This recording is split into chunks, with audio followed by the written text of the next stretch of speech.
Sister Lindsay saying that she has a medical matter, a family matter, and she's coming from Hamilton, so she's not going to be able to make it. So I'm sorry about this, but it's something beyond our control. Illness is illness. But of course, we still have a speaker. So without further ado, Barry, could you take the front, and we will get started. Comrade Barry Weisleder. Yeah. Sorry, folks, about the other speaker.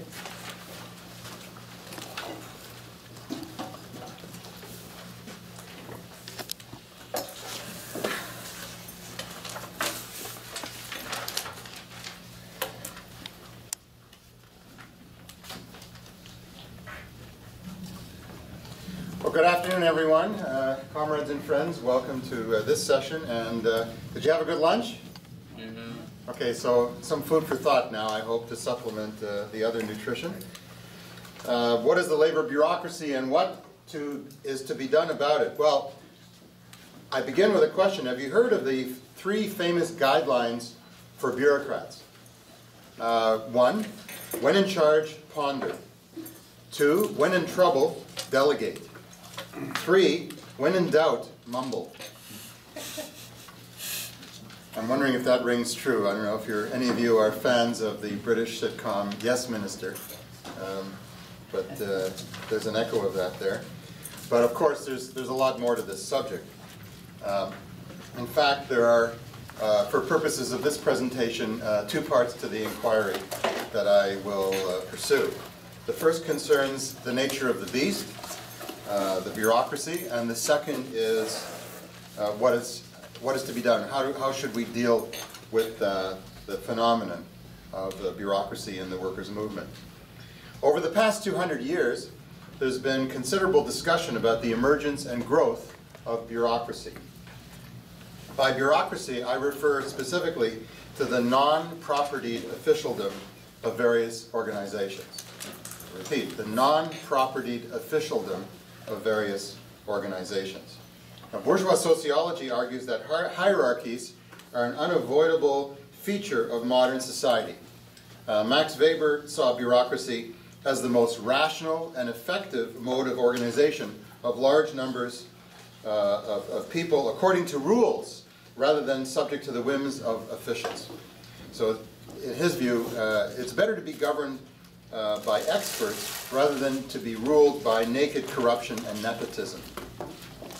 According to Social Democrats and Neo-Stalinists, the growth and usurpation of power by a layer of full-time officials are inevitable features of mass working class parties and unions under capitalism, and an inevitable feature under any post-capitalist social order. Ernest Mandel, a preeminent 20th century economist and former leader of the Fourth International, like Leon Trotsky and Rosa Luxemburg before him, provided a powerful Marxian alternative to Stalinist, social democratic, and bourgeois theories that deny the possibility of democratic organization of workers' struggles and workers' power. Mandel argued that bureaucracy is the product of specific, historically limited relations among and between humans and the material forces of production. For him, bureaucracy in mass working class parties and unions under capitalism is rooted in the reproduction of the social division of labor between mental and manual labor. Whether the product of the up and down character of working class struggle under capitalism or the profound material scarcity of 20th century post-revolutionary societies, the persistent division between intellectual and manual labor gives rise to a layer of full-time officials who administer parties and unions, or in the post-capitalist state apparatus. This element usually evolves into a distinct layer with its own material interests, its own politics, and its own ideology. Bureaucracy does not enhance the effectiveness of mass workers' organizations or worker states. To the contrary, bureaucracy undermines the ability of the working class either to defend its most immediate interests under capitalism or to build a viable alternative to capitalism. Classical Marxism discussed bureaucracy to attempt to explain the growth of reformism. According to V.I. Lenin, reformism was the ideological expression of the labor aristocracy. What did Lenin mean by labor aristocracy? He referred to a privileged minority of the Western working class whose superior standard of living came from a share of super profits extracted by the imperialist bourgeoisie in the colonies and semi-colonies. This layer of workers supported the petty bourgeois intelligentsia in the party and the union apparatus who promoted reformism and social patriotic policies before World War I. Mandel, however, rejected Lenin's notion of labor aristocracy. Mandel showed that workers in the North are not bribed by super profits extracted from workers in the South. It's true that workers in the northern countries are paid more, and that's manifestly the case.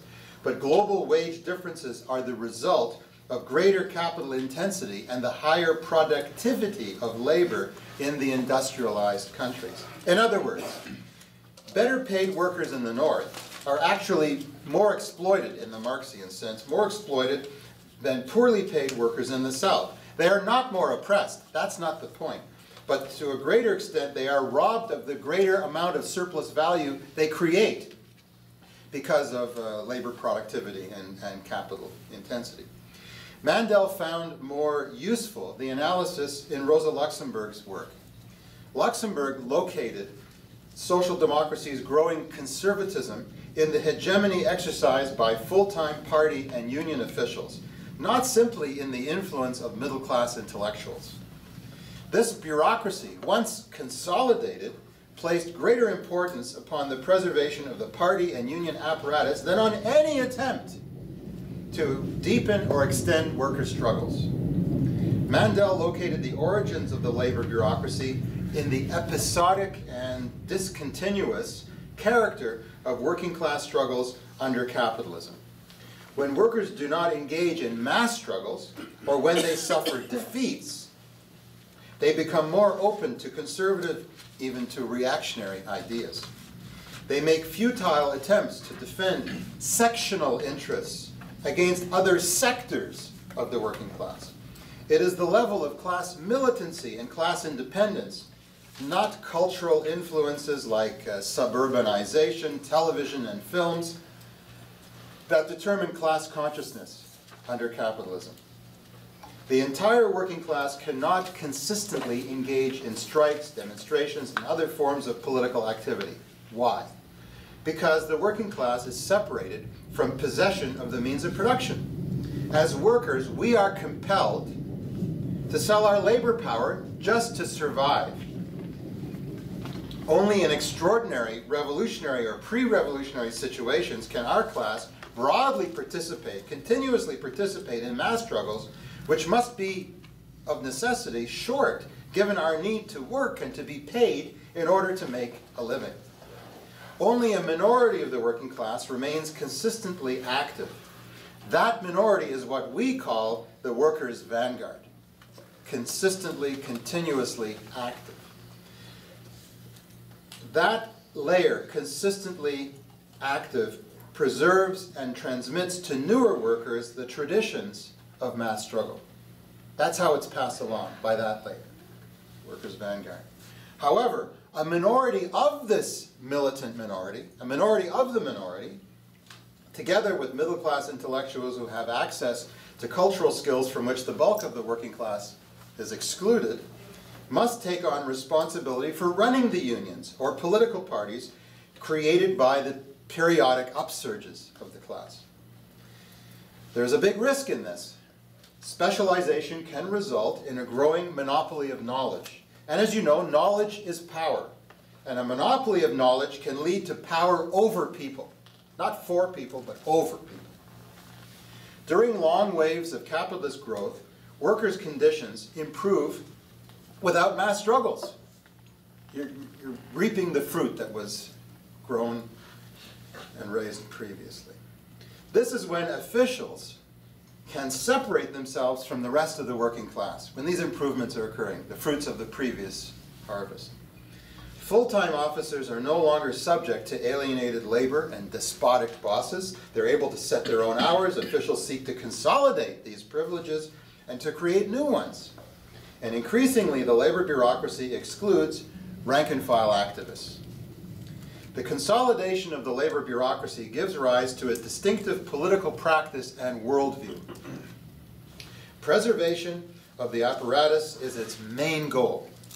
Bureaucrats, and I'm reminded of the famous words of Edward Bernstein, the German social democrat, who said, the movement is everything, the goal is nothing. That's an expression of this same idea. Bureaucrats seek to contain working class militancy within boundaries that do not threaten the system, which is the basis for the officials' fat lifestyle. Discussion to promote militant workplace actions, mass political strikes, etc., must be quashed as far as they're concerned. The bureaucracy's organizational fetishism grows into a kind of substitutionism.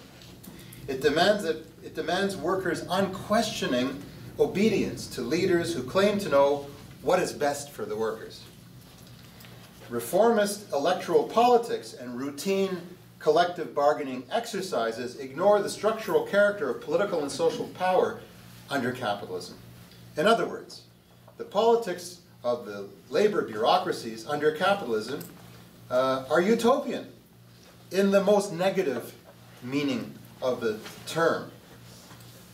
Attempts by bureaucrats to broker the struggle between capital on the one hand and labor on the other constantly flounder on capitalism's unavoidable crises of profitability and the resulting rise in class struggle. History confirms the unrealistic nature of bureaucratic gradualism. In the name of preserving bourgeois democracy, the bureaucracy derails workers' struggles. And that opens the door to deadly reaction. So instead of workers' revolution in Italy in 1921, in Germany in 1933, in Spain in 1939, in France in 1940, in Chile in 1973, instead of workers' revolution, there was fascist repression. Rejecting militancy, the labor bureaucracy and reformist politicians have no choice but to make concessions to the employer's offensive. So this raises the question, is the bureaucratization of the mass working class organizations inevitable? Well, clearly, reformism will continue to be a problem until capitalism is overthrown. It's going to be around for a long time. Doesn't make it inevitable. However, there are countervailing social forces and available safeguards against bureaucratization of workers' parties and trade unions. The chief counterfactor is the organization of the workers' vanguard, to which I referred a moment ago, and the building of a mass revolutionary workers' party. In non-revolutionary periods, advanced workers can keep alive the traditions of militancy and solidarity and fight for democratic safeguards. What do I mean by democratic safeguards? These include the election of all officers, not the appointment system, the reduction of salaries, the promotion of free and open debate within unions, and the representation of different currents in the leading bodies of trade unions and workers' parties. Small revolutionary socialist groups can play a crucial role in organizing rank-and-file currents and in educating the most radical workers in Marxist theory and practice. This is the road to revolutionary transformation of society. There is no other. Concretely, this path poses a practical alternative to the reformist bureaucracy and its whole outlook and project. So when we speak of the labor bureaucracy in Canada, who exactly do we mean? Well, we refer to this in terms of union officers who are paid not a little bit more than the workers they represent. We're talking about union officers who are paid 2 times, 3 times, 4 times, or more times the pay of the members that they represent. So I'm going to give you the least egregious example. Paul Moist is president of the Canadian Union of Public Employees with an office in Ottawa. He's near the bottom of the luxury ladder. he was paid in 2012 $159,000 a year. His office spent $370,000 in travel alone, and then there were other expenses. So you're talking about $500,000 for one person in one position administering a large Canadian, pan-Canadian union. And I'm saying he's at the bottom of the luxury ladder. Before merging into Unifor, the Canadian Auto Workers had 89 officers who were paid each over $100,000 a year, and I'm not including travel or other benefits. The leaders of the teachers' unions and the leaders of most other unions in this country are paid between $200,000 and $300,000 a year salary. Now, by Bay Street standards, that's a pittance. It's a modest remuneration. But clearly, it puts the labor brass in a league apart from the rank and file. That's the point. Now let's consider the record of the labor bureaucracy in Canada. The prevailing theme today, sadly, is concessions. In sector after sector, from auto to steel, from forestry to railways, from the Ontario and the federal public service to the federal postal service and on, bosses get the concessions that they demand from labor. The Canadian Auto Workers Union agreed, this is before the merger with CEP to form Unifor, agreed with General Motors to organize special early retirement buyouts at its 2 assembly plants in Oshawa, Ontario.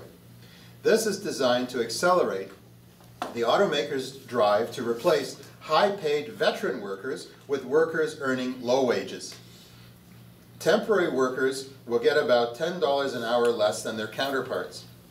They will receive an inferior benefits program, and they will be barred from enrolling in the pension plan. New hires will begin work at $14 per hour below the regular tier rate, will receive reduced benefits, and also will be ineligible to participate in the pension plan. For OPSU, Julius has addressed this at the conference and will have more to say about it, I suspect. President Smokey Thomas, Warren Smokey Thomas, offered to accept a 2-year wage freeze before bargaining even started. That was the opening shot from the president of the biggest public sector union in Ontario, without membership approval. In fact, the campaign was waged to get members geared up for a rather different trajectory. In fact, OPSU members had prioritized wages in their demand-setting process. Supposedly fearful that the membership would accept major concessions, however, a concessionary contract was signed, and that was put to a vote. The deal introduced a 2-tier wage structure, sound familiar? Especially impacting new and young hires. There is a 2-year wage freeze, which represented a loss of over 4% of wages when inflation is taken into consideration. While members will continue to move up the wage grid, the 3% lower first new step on the grid will have a major impact on new hires. Guess who that is? The deal also removes termination pay for new employees who are surplus.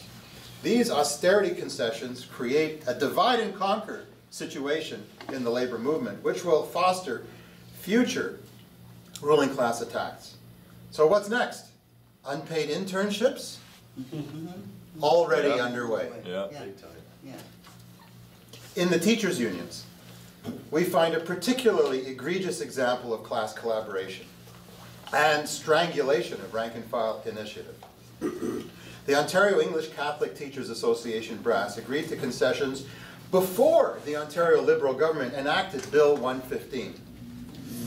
Bill 115 suspended collective bargaining and the right to strike for all education workers, not just teachers. And they agreed to this without conducting a vote of the OECTA membership. The Canadian Union of Public Employees, Ontario, followed suit. And then my union, the Ontario Secondary School Teachers Federation, TOPS, they mounted token protests and simultaneously negotiated local concessionary deals. So while teachers were picketing Kathleen Wynne's office and other Liberal political offices, the brass were negotiating local deals. But in York and Niagara districts, members voted in November 2012 to reject the deals that mirrored the provincial takeaways, despite heavy pressure from the Federation to accept them. In February 2013, OSSTF suspended its political action protest. Chiefly, that consisted of the boycott of extracurricular activities, which impacted mostly on students and parents. Not a good tactic, but that's what was done. In April, OSSTF capitulated to the province's demands with a few minor tweaks. Instead of slashing the teachers' unpaid sick days from 20 to 10, it was reduced from 20 to 11. ETFO, the last holdout, the Elementary Teachers Federation, gave way on June 13. Discouraged by the unraveling of what began a year earlier as a common front of education workers of resistance to austerity, the workers, members of all of these organizations, ratified the deals. But you know, scandal continues to dog the leaders who did the dirty deals. Case in point, outraged members of Toronto OSSTF are demanding accountability from the Toronto District 12 executive, which donated $30,000 to 4 candidates who were contending for the Ontario Liberal Party leadership. That included Kathleen Wynne. Members' indignation pursued former OSSTF President Ken Coran. Coran angrily denounced the Liberals for violating collective bargaining rights. He denounced them right up to the front door of the Liberal Party convention at the old site of Maple Leaf Gardens.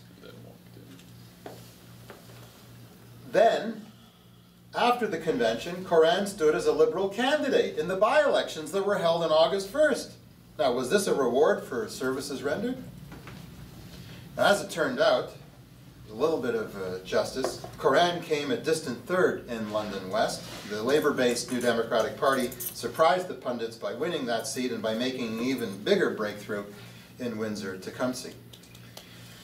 While perpetrating treachery from on high, union officials curtail democracy below. As an example, there's the 10-year ban that has been imposed on me. I've been active in the labor movement for 40 years, the last 15 in OSSTF. Now, I'm not allowed to attend OSSTF meetings for 10 years. Why? This is for the crime of speaking out of turn at a substitute teachers bargaining unit meeting in November 2012. What did I speak about?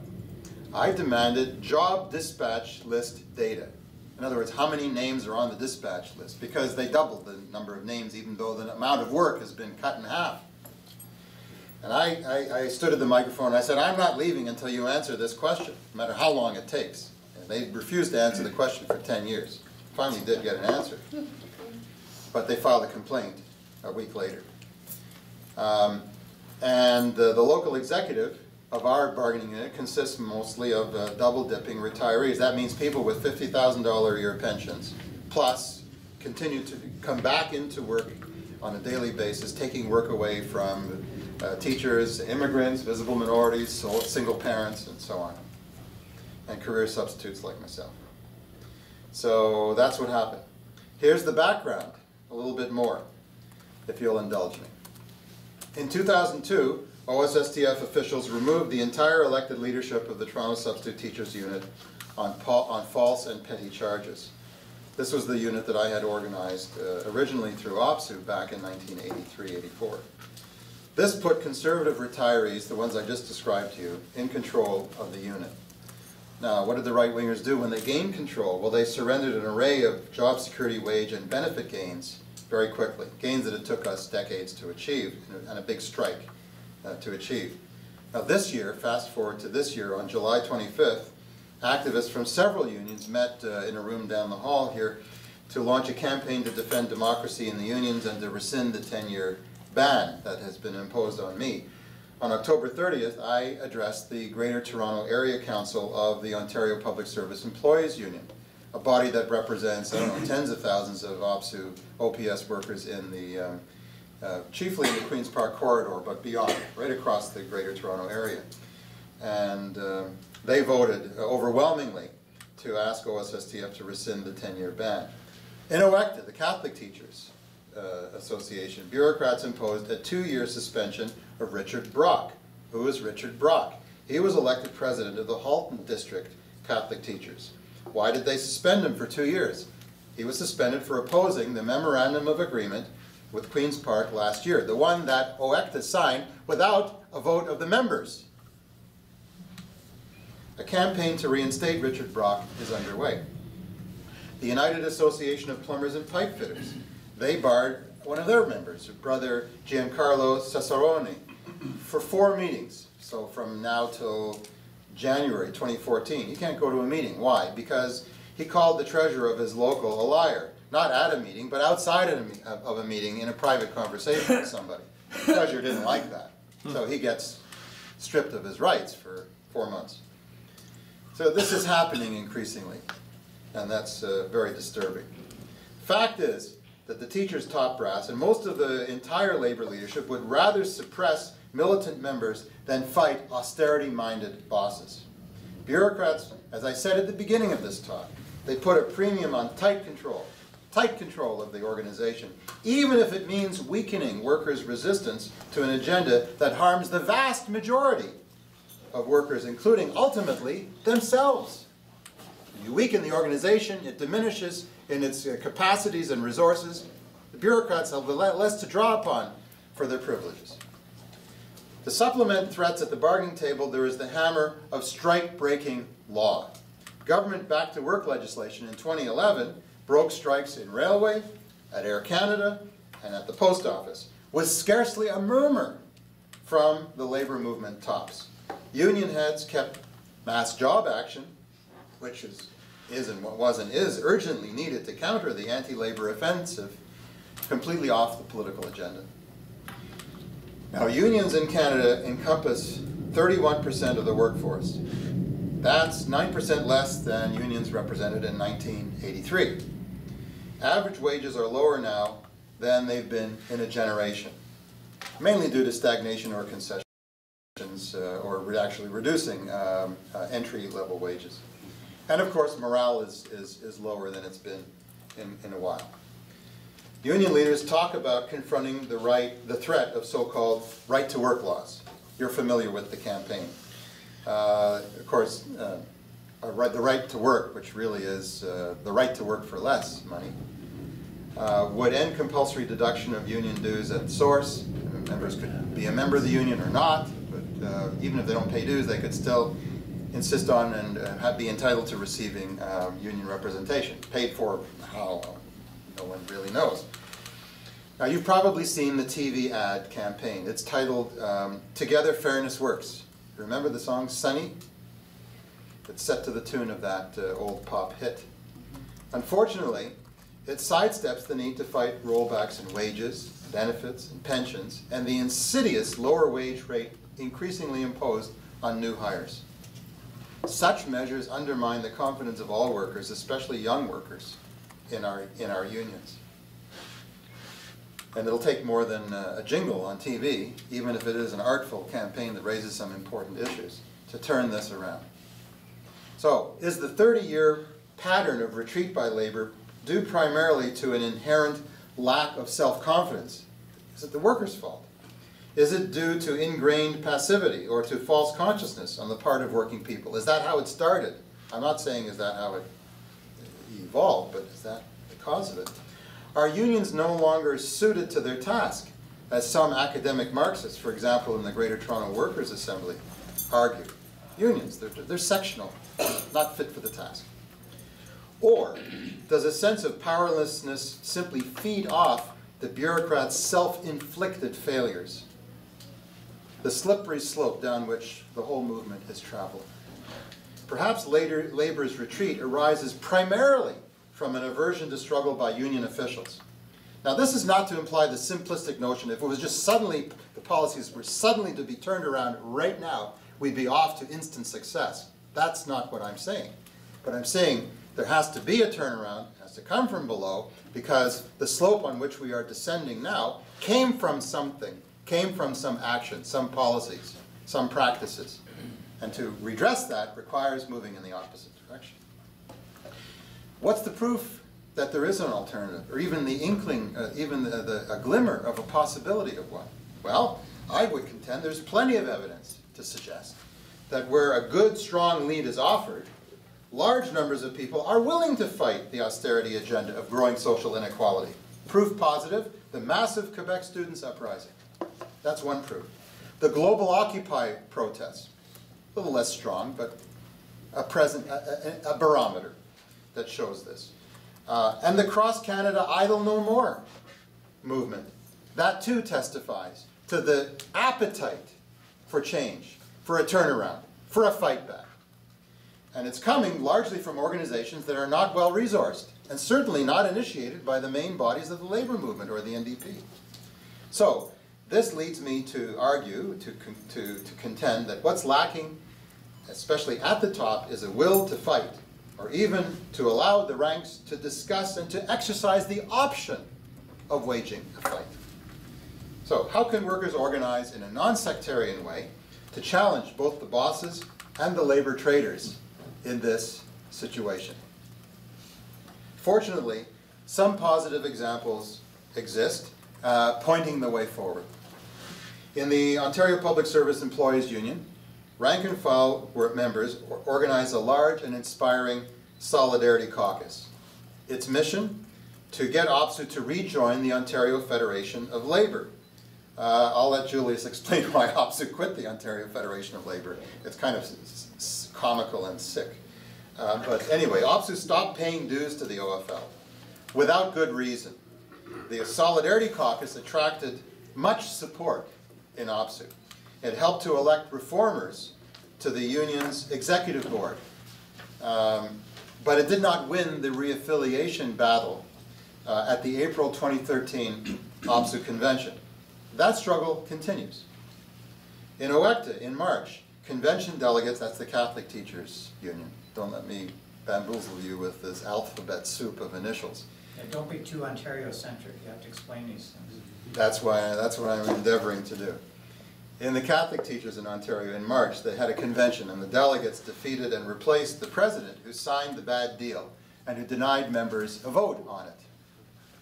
Meanwhile, members of OSSTF and the Elementary Teachers Federation of Ontario formed a cross-union caucus, the rank-and-file education workers of Toronto, REWT, R-E-W-T, initiated actions to protest government policies and is now demanding accountability from officials who approved funding and other forms of collaboration with the governing party, which is attacking teachers' rights. And in the Toronto Substitute Teachers Bargaining Unit, my unit, we have an action caucus, which was launched in 2003 when local control was undemocratically usurped. Our action caucus has been successful at winning policy and action resolutions at unit meetings for the past 2 years. It has come close to getting its candidates elected. The 10-year ban on me reflects the bogus executives' fear of losing the next election scheduled for May.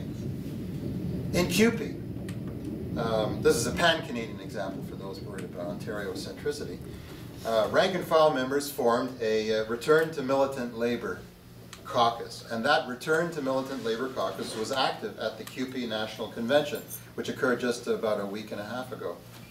I think it was in Quebec City. And I also asked you to keep in mind the brilliant example of Sister Lindsay Hinshelwood. Couldn't be here today, but she ran for Unifor president at the Unifor Founding Convention at the end of August. She's a car worker, works at Ford Oakville, lives in Hamilton. She ran off the floor of the convention with a leaflet that looked like a bit like this. No big title, no pictures, just a few words on paper. We helped her hand it out. And she got 17.5% of the votes on the basis of that kind of leaflet and a 3-minute speech on the floor of the convention with 3,000 delegates and observers present in a room. So what do these various experiences suggest to us? I think the following. 1, the fight against capitalist austerity and union concessions requires rank-and-file organization in all the unions to promote mass job action to win a workers' agenda. 2, rank-and-file organization should be based on policies, not personalities.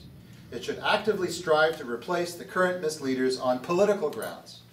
Abstention from struggle in the union arena or giving political support to this or that wing of the bureaucracy are a betrayal of the fight against austerity and against concessions. 3, to change the overall direction of our unions, it is necessary to build a cross-union, class struggle left wing. This has been the approach of revolutionary socialists in Canada and the USA since the 1920s, and it was pioneered by the Trade Union Education League. The TUEL, which was active prior to the Stalinist degeneration of the Communist Party, provides a sterling example that every worker socialist should study.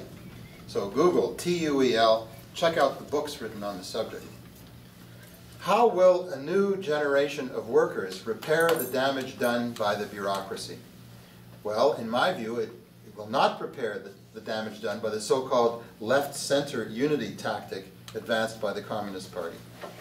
That tactic chains workers to the whims of liberals and opportunists in the labor movement. Also dead wrong is the Toronto Labour Council's nearly exclusive focus on defeating Tim Hudak's Conservatives who threatened so-called right-to-work legislation. Of course we want to defeat Tim Hudak and his project, but focusing on that almost to the exclusion of everything else, including the very important fight to raise the minimum wage, is not the way to go forward. Don't forget, liberals are Tories too. I think there's a button with that slogan. Wish we had some here. Liberals curtailed collective bargaining. Liberals suspended the right to strike. Liberals prorogued the Ontario legislature. It is capitalist austerity that we must fight and defeat. Clearly, it will take more than just an election to do it. It will take class struggle, plant by plant, community by community, through mass action, mass resistance, and general strike action, ultimately, to achieve it. And that course logically leads to the fight for a workers' government. Can't end with a series of strikes aimed at certain policies with which we disagree. It has to culminate with replacing the class that makes those policies with a class and a government that serves the majority, the overwhelming majority. So we have clearly serious battles ahead. Included is the fight against the new so-called free trade deals and against federal omnibus bill C4. Needed today is a cross-union class struggle caucus or movement. Typically, union bureaucrats lack confidence in the membership. That's why they did not want to chance a strike vote in the case of OPS bargaining. The idea that labor is going to turn things around when the economy recovers, or that a struggle against management will occur without the rank and file challenging and overcoming the union bureaucracy, are grand delusions. Class struggle opposition in each union is not an abstract idea, a faint hope. It is an urgent necessity to avoid an accelerating descent into labor hell. Workers know that it is we who built the unions. We know that it is the rank and file which must reclaim the unions to fight for all workers' needs, for the unionized and the non-union, for the employed and the unemployed and the underemployed. In 1991, over 20 labor and community groups joined together to launch a workers' solidarity coalition in Toronto. Its initial purpose was to organize support for key public sector strikes involving postal workers and federal public service employees. Unions deserve to have every class-conscious worker, every progressive person, every feminist, youth, senior, and environmentalist on their picket lines. Those were strikes which challenged a major Tory initiative to attack labor and public services. We were relatively successful in that fight back then. Now the stakes are higher, much higher. The global neoliberal agenda is more extensive, more intensive, and it is relentless. And increasingly, union officials are caving into it and turning their fire on union members. That is why we need worker solidarity more than ever. We need a militant, cross-union, cross-union movement in alliance with community-based groups and local activists. No one should be excluded. Everyone should be involved in this, whether you're working or in a union or not. A class struggle opposition builds itself upon a defined membership. It challenges the current leadership, and it's based on a clear program, not personalities. It's based on a clear program and a firm set of principles. The program of the Workers' Solidarity and Union Democracy Coalition, which I think is useful to recount, declared this. 1. Resist labor concessions and social cutbacks. 2. Support struggles for union democracy to make unions more accessible, accountable, transparent, and participatory. 3. Take back our unions and turn them into fighting organizations. 4.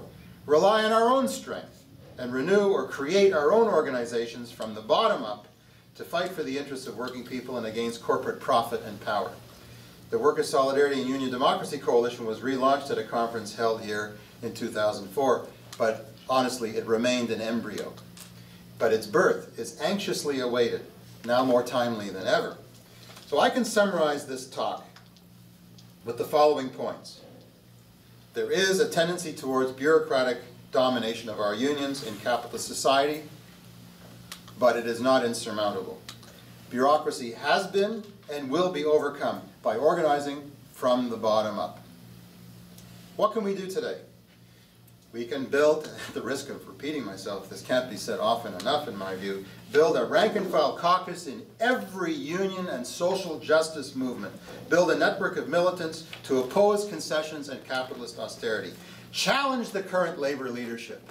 Run against them. Build campaigns to topple them based on support from the ranks. Support the campaign to rescind the 10-year ban in OSSTF. There's a petition and literature on that subject over there. Support the campaign to rescind the 2-year ban in OECTA, the Catholic Teachers Union, and similar campaigns.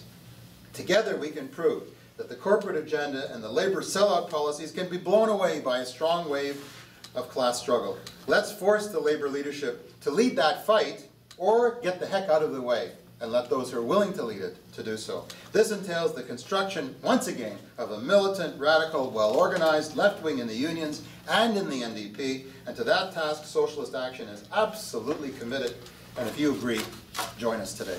Thanks.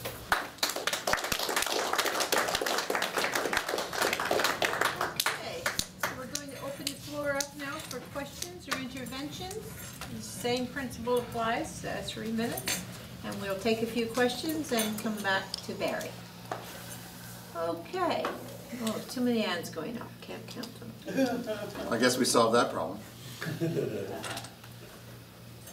Yes, Julius.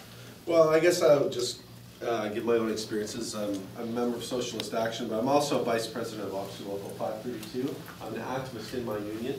And in regards to the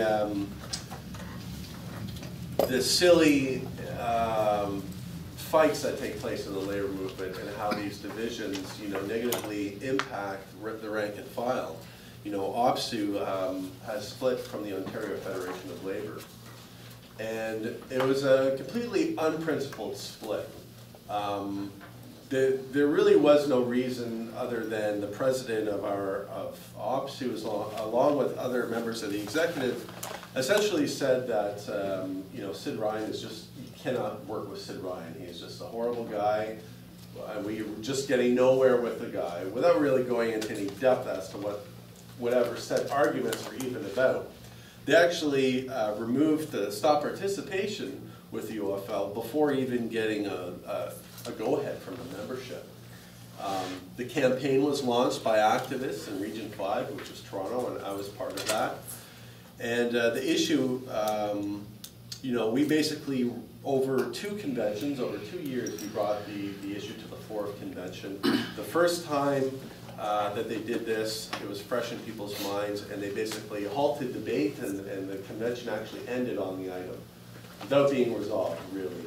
And the second time around, they were more prepared, and we were too, but the convention unfortunately went and supported OPSU's stance of splitting with the House of Labour in Ontario.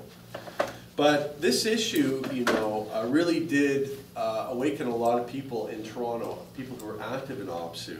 In fact, the activists were so upset with the fact that we had removed ourselves from the OFL that in the elections in this region, we completely wiped out the incumbents who were in place and their supporters. There was a total change in the leadership over this specific issue.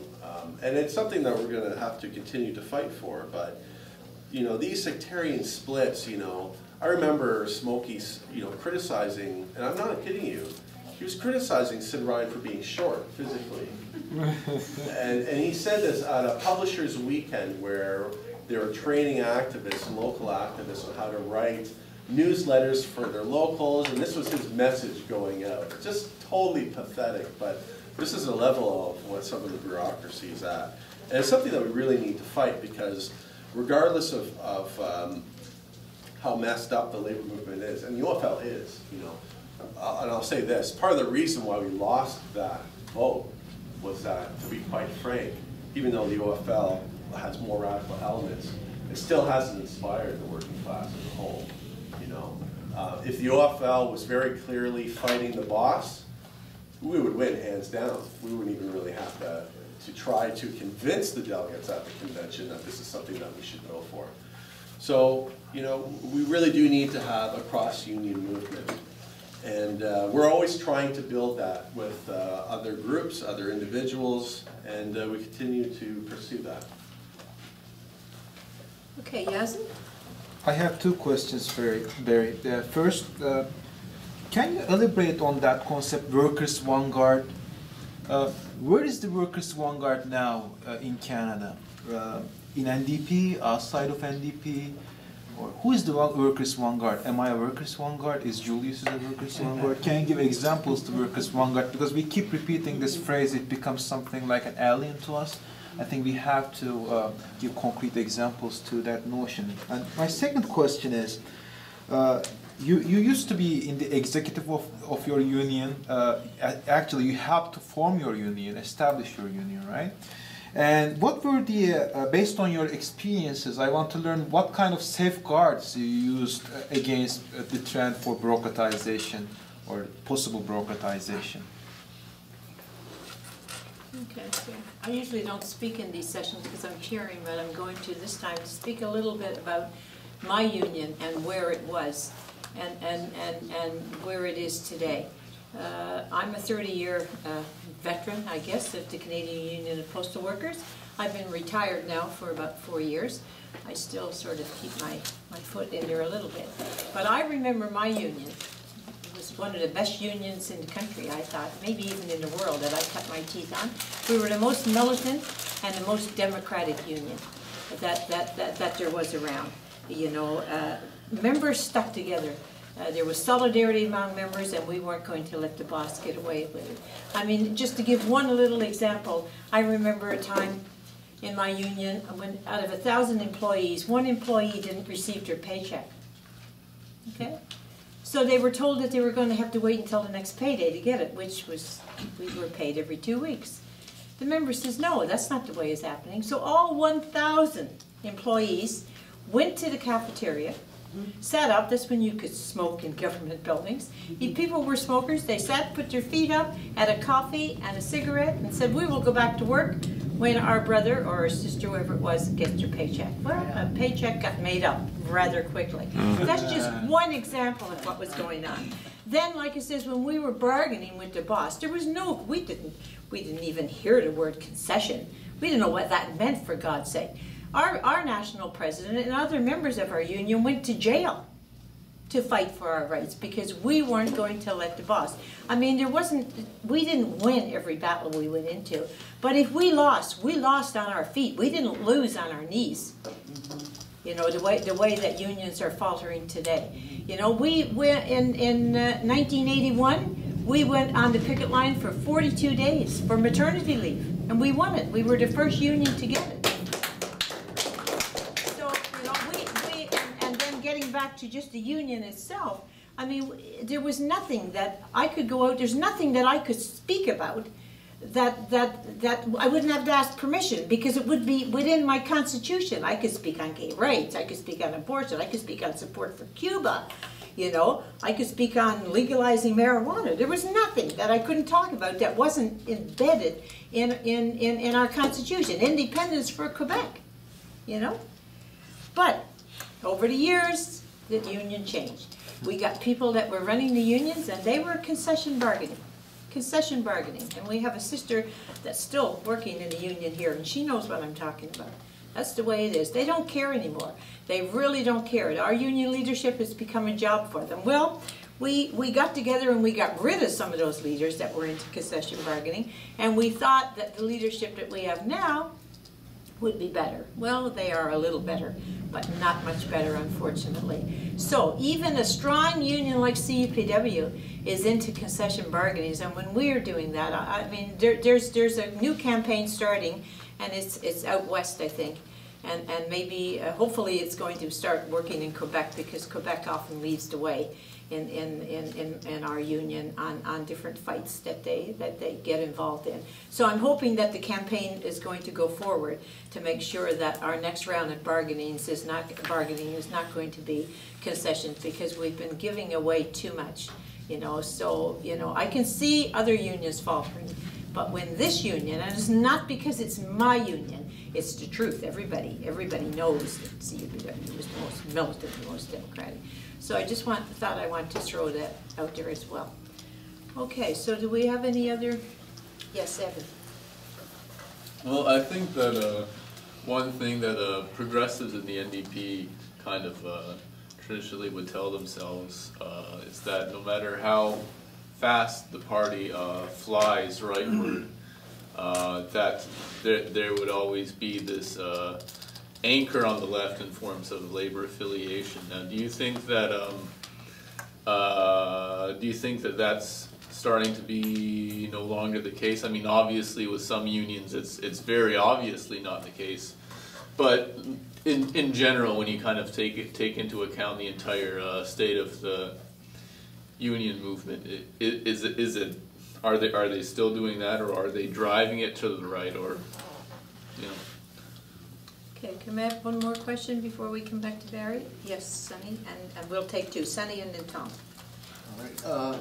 I think the problem is that these people that are bureaucrats are well paid, and then they're comfortable in their positions. A lot of them can't be changed. I remember when Nancy ran up against, was it Kendra Jetty?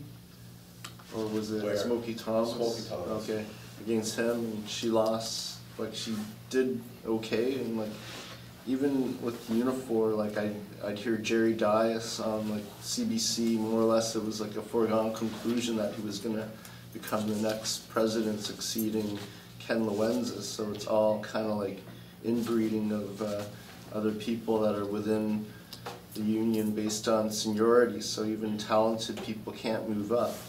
The critique of Unifor is that it's not, like I said earlier today, reaching out to a lot of young people or visible minorities, or even producing literature in various languages, which would help. I meet people like wearing their new red and white uniform, like soccer shirts and whatever, and like maybe Nice shirts. Yeah, they're nice shirts, like but it's just, you know, people that are already part of it are just enjoying it, and they're not making long-term investments. Young people are apathetic. They're not really interested in unions because of all the capitalist media and the denigration of it. So when there's fear of like people like Hudak, then where do people put their votes? With the Liberals or the New Democrats? Like, even the situation with the teachers, ultimately Laurel Broden had to step down, which then gave us Doug Holliday. And when McGuinty gave up the seat to win, or the leadership, he still had to step down because of his corruption, and down went the finance minister Duncan and Dwight Duncan. and the former energy minister Bentley, right? Like, they had to all just kind of get out of there just because they were part of the rot. So even that example of the Liberals is how bad things are. When I look at Ford, I kind of liken him to like a criminal organization where it falls apart from within. So like his own people would be interviewed with the police, and then certain bad behavior of his leadership comes to light. So I'm not sure what could be done moving forward. 30 seconds. If you got these people that are still trying to do little tricks like Kendra Jetty with the new ads, or Smokey Thomas and their fight with Sid Ryan and whatever. If they're not willing to be a little more tough on the management class or CEOs and so forth, then workers are still going to get screwed over, given that the federal conservatives are like bringing in migrant workers and allowing a lot of erosion of membership in the RAND formula and so forth. Yeah, just a question, Barry. You often see the formulation of labor bureaucracy being the agents of capital in the working class. I think as far as they use that formulation, I'm sure someone said that. And I think you did a really good job of explaining more of the material roots of that. And it doesn't speak to the subjective intentions or whatever of the current leadership in most cases, but objectively that role is played. I guess I wanted to, if you feel comfortable, talk a little bit about the history of the Trotskyist movement a little bit on this issue, because I recall back like post-World War II period, even up into the mid-70s, the old, I don't even know what the organization was called at that time, but Ross Dowson was certainly the leader. What year? Well, post-World War II up until the 70s, where there was a Trotskyist current inside the rubber workers union, Yeah. some of the auto, steel, in some areas, and I'm going to neglect a few. But Revolutionary Workers League, Socialist Education League. whatever it was called at names. the time, yeah. And there was, maybe coming in as a young socialist at that time, I was a bit critical, but it seemed to me that those folks, 99% of their activity was in their unions. And we very seldom see them at branch meetings, or certainly never saw it in the paper, and there was kind of a specialized division of labor. Those are the union comrades, and they were certainly venerated and probably justifiably so. Some of them did some excellent work, I'm sure. But I think that, well, Julius exemplifies it in my mind, and others in Socialist Action have a very different approach to working in the union movement. I think you described it today, but you don't leave your politics at home, and you don't get hung up on the inevitable personality things. I mean, that's always been the nature, a characteristic of the union movement. I remember when I first moved to Hamilton, Cease Taylor was the president of the United Steelworkers at that time, a very prominent leader, led a very long, successful strike, and was very respected in the movement. The Revolutionary Workers League at that time, the Trotskyists, as it was called, had difficulty with that because a number of the comrades got, I think, quite pulled into supporting the personality. He was a very magnetic personality and respected, but the politics behind it, what did that mean? So I know I'm kind of all over the map here, but I just wanted to, I think, to make the point that this is not easy being a revolutionary in the union. And you don't want to get into a situation, the mistakes have been made, well, don't run for office. Remember that 20 years ago, the revolutionaries working, they say you never take a post in a union because then you become part of the bureaucracy. So we got to just sell papers and go to your local membership meetings, but don't ever run for a position.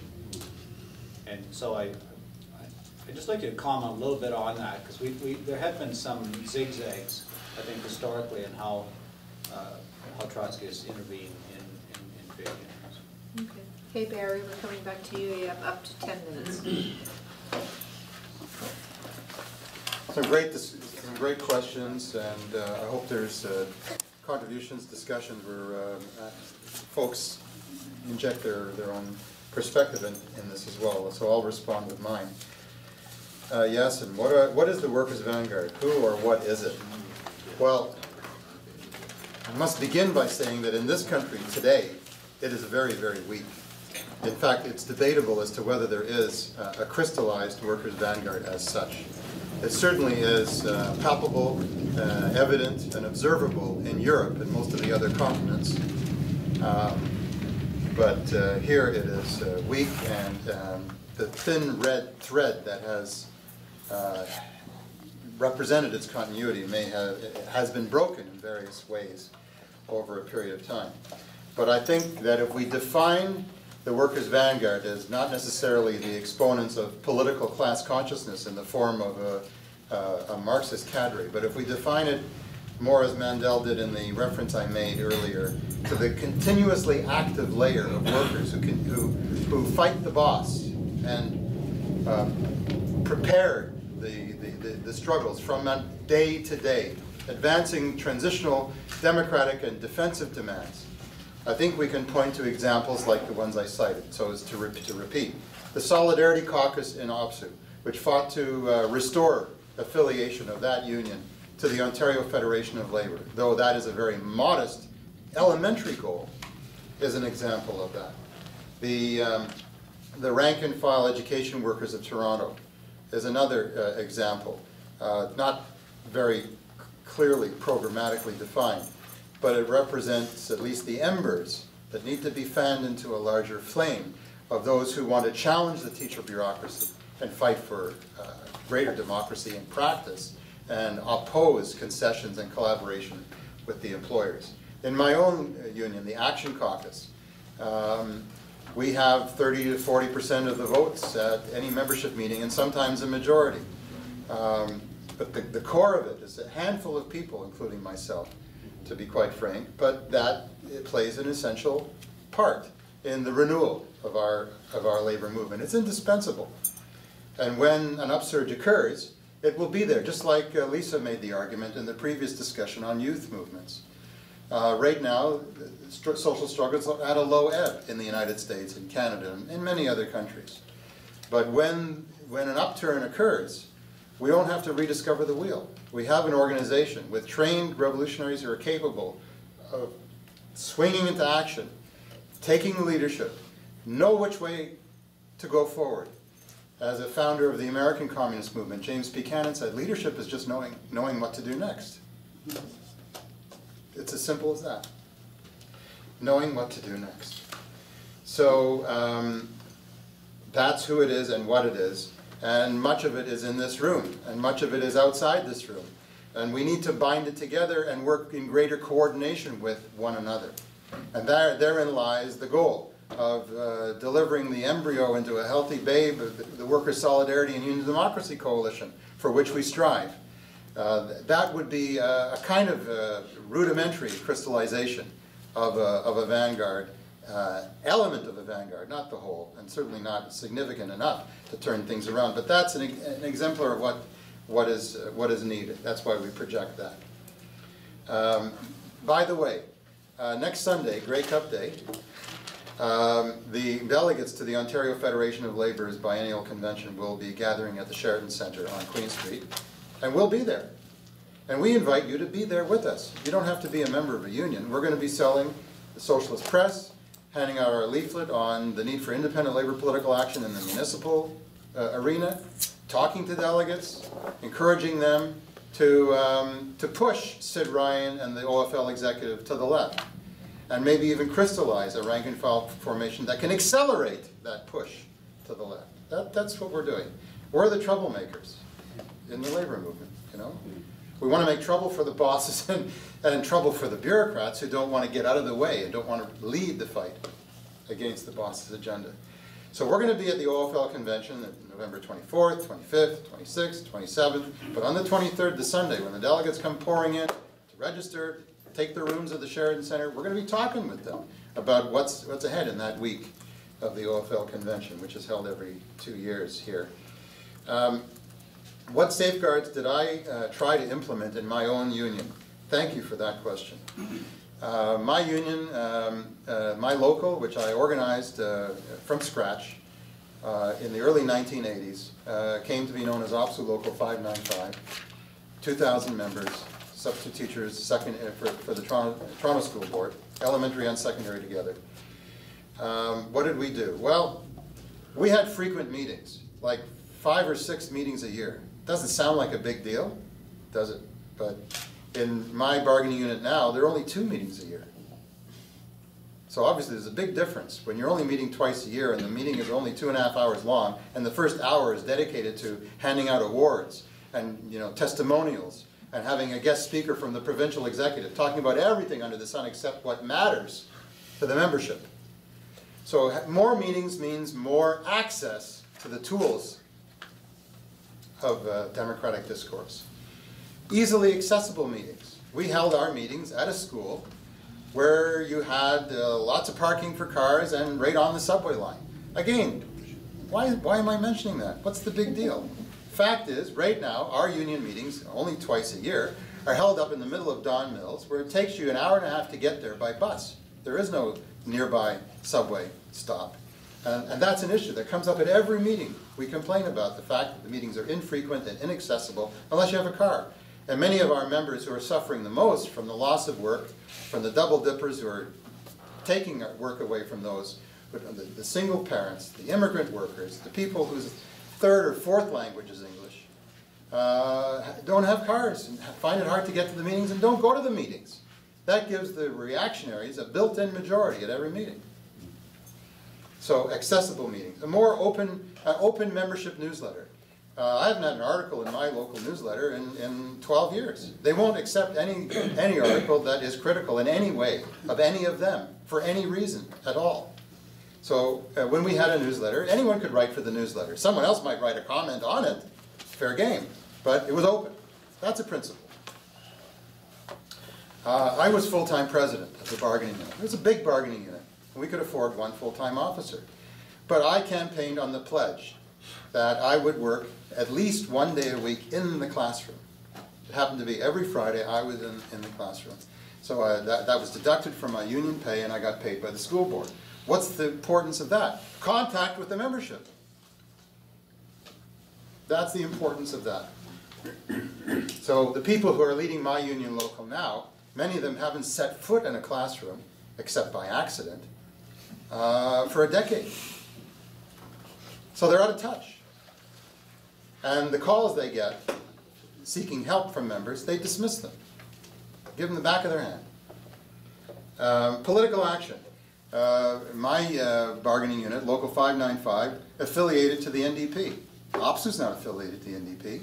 OPSU was discussed twice and turned it down by a narrow vote one of those times. It may come someday, it may pass. The NDP, with all of its problems, still raises the idea that you don't vote for Liberals or Tories.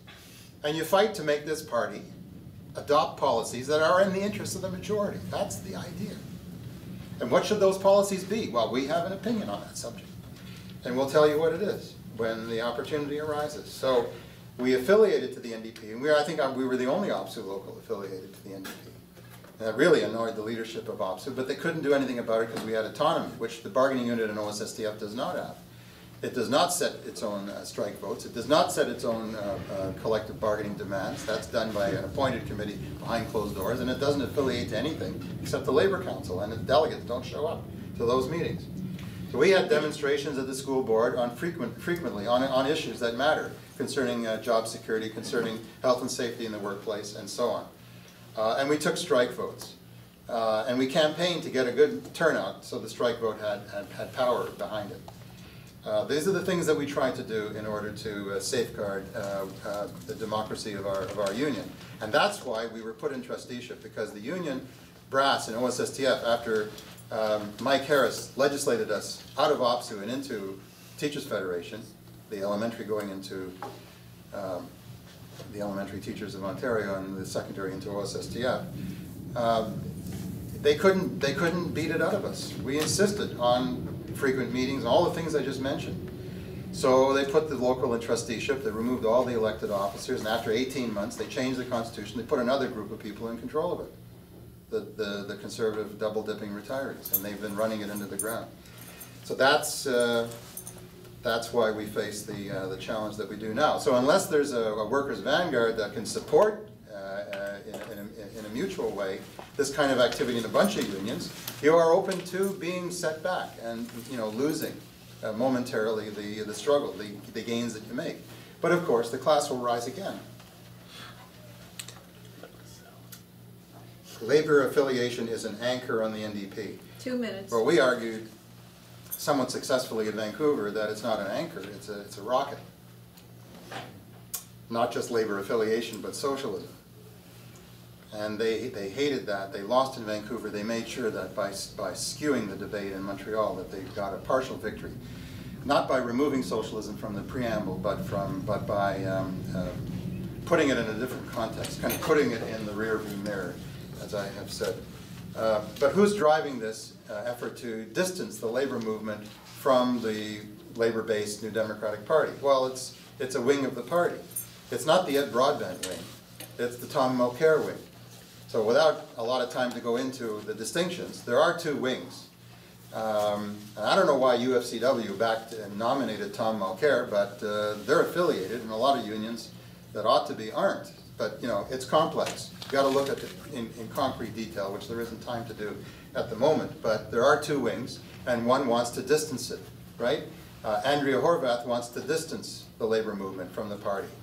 But Sid Ryan wants to maintain the connection or even strengthen it. We're for that. So if that were the only issue, we'd give critical support to Sid on that issue. But we have more to say, right? But that's an important issue, because the alternative is deadly. I agree with what you said, Sonny, about the well-paid bureaucrats and Jerry Dias, and it was a done deal. The CAW and CEP heads got together and they put together a slate. They had this convention. It cost them a fortune, over $1 million to have that convention, you know, with 3,000 to 4,000 delegates and observers present in the bowels of the Metro Convention Center. And they just wanted to sail through that thing without a real democratic election. So the whole slate was elected, except there was one challenge, and that's what Lindsay Hinshelwood did. And she was brave. So that was the best moment of the convention, when she stood up and challenged them. And one of the things that she argued, and I'm not sure I agree with this, but you can think about it yourself. She said an election of leaders of convention should not occur at a convention where the delegates vote. She said it should be one member, one vote. Every member should vote. Well, that is problematic, and we're opposed to that in the NDP, because it means the big business media decides which candidates get highlighted and are known to the electorate. So that's problematic. And it might be the same in the labor movement. But the point is, she challenged the way they were doing things. The Old Boys Club found a challenge on the floor of the convention, and she got almost, 20% of the vote for that. Pretty good.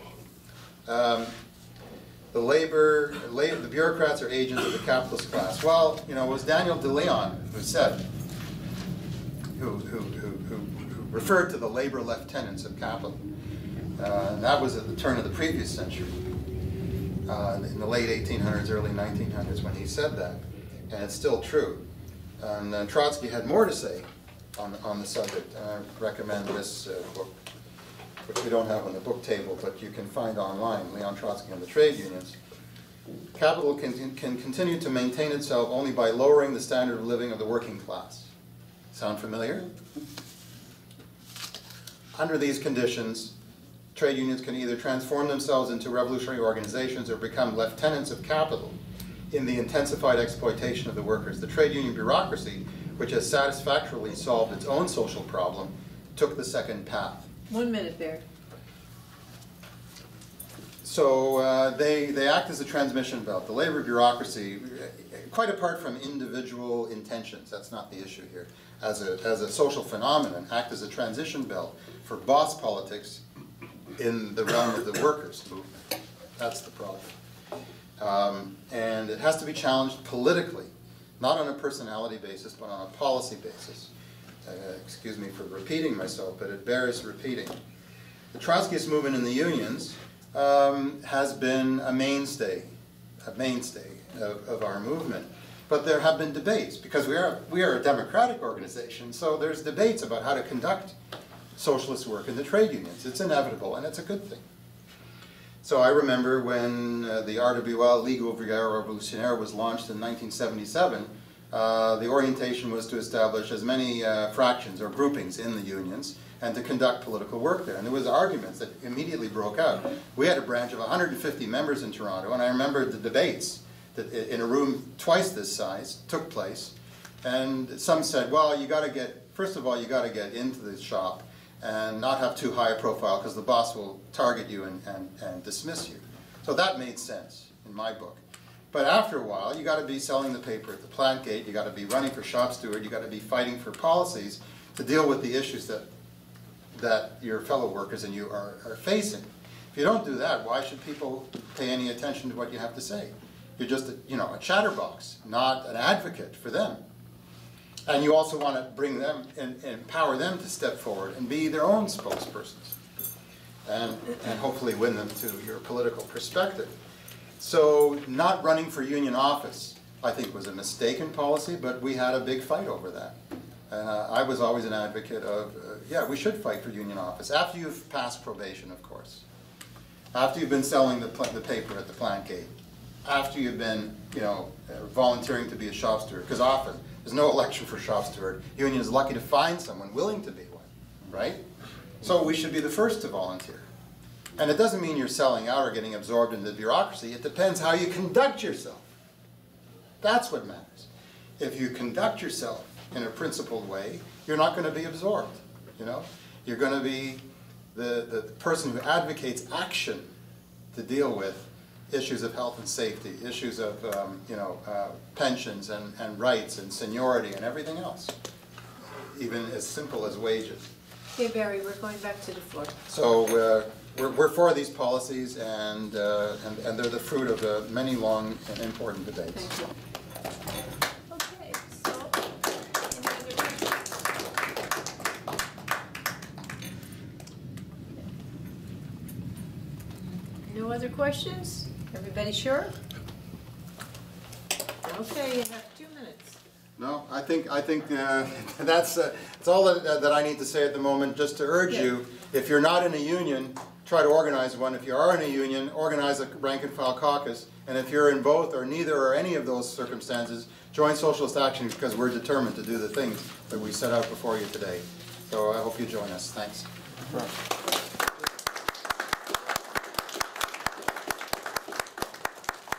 comrades, so the next session is sharp at 4 o'clock.